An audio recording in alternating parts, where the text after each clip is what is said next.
Bonsoir à tous et merci de suivre le Flash Information sur RTI2, la chaîne la plus proche de vous. En société, la nouvelle choque les Ivoiriens. Depuis ce matin, 4 corps sans vie d'une même famille ont été retrouvés à leur domicile. Tôt ce matin au quartier Campement dans la commune de Koumassi.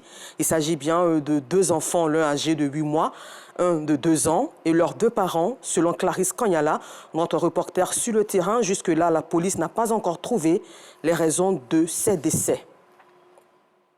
Et toujours en société à Abidjan, les jeunes s'intéressent de plus en plus à des artifices tels que les piercings, tatouages et les chaînes aux pieds. Pour les femmes, c'est pour répondre aux effets de mode, mais aussi pour faire plaisir à leur partenaire. Ces piercings et tatouages n'ont-ils pas de répercussions sur la santé? Vous aurez la réponse avec Georgette Ido Fofana dans notre édition de ce soir. La 14e édition de la Journée mondiale du patrimoine audiovisuel a été célébrée les mercredis 26 et jeudi 27 octobre. Une célébration qui avait comme toile de fond l'apport du numérique dans la conservation des œuvres audiovisuelles, commémorée par la Fédération ivoirienne des créateurs et conservateurs d'images FIFCI en collaboration avec la Commission nationale ivoirienne pour l'UNESCO, le ministère de la Communication et de l'économie numérique, ainsi que le grand groupe RTI.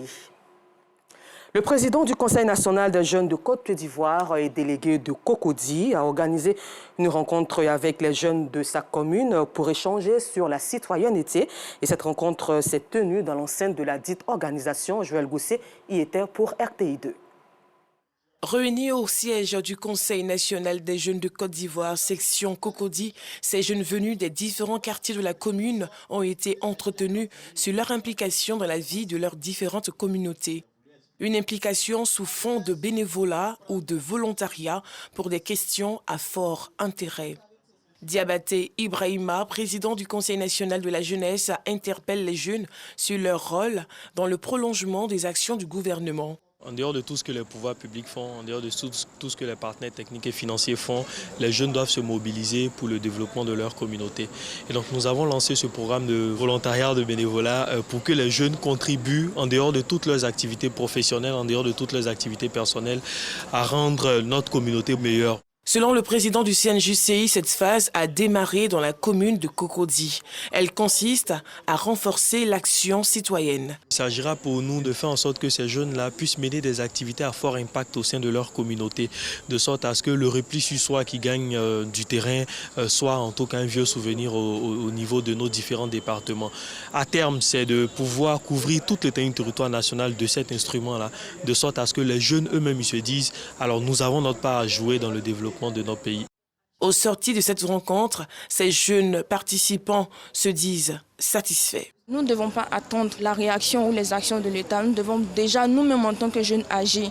Et lorsqu'on dit agir, ce n'est pas seulement d'agir chez soi à la maison, mais nous devons agir déjà autour de nous, dans notre quartier, dans nos différentes rues. Nous allons jouer le rôle d'observateur, mais aussi acteur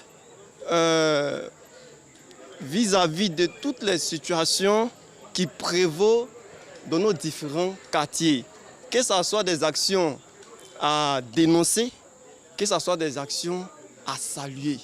Créé en 2017, le Conseil national de la jeunesse est un organe consultatif mis en place auprès du ministère en charge de la jeunesse. Le CNJCI est un cadre de concertation entre les organisations de jeunesse chargées de donner son avis sur les questions touchant aux politiques publiques, d'assurer la représentation de la jeunesse dans les diversités culturelles, politiques et sociales de la nation, assurer également la représentation de la jeunesse ivoirienne dans les organisations internationales. Pour finir, hors de chez nous en Asie, alors qu'une tempête tropicale s'apprête à frapper le nord des Philippines, ce week-end, une île dans le sud du pays a été envahie par les eaux ce vendredi, provoquant ainsi la mort d'au moins 31 personnes. Rendez-vous ce soir sur RTI2 pour plus d'informations.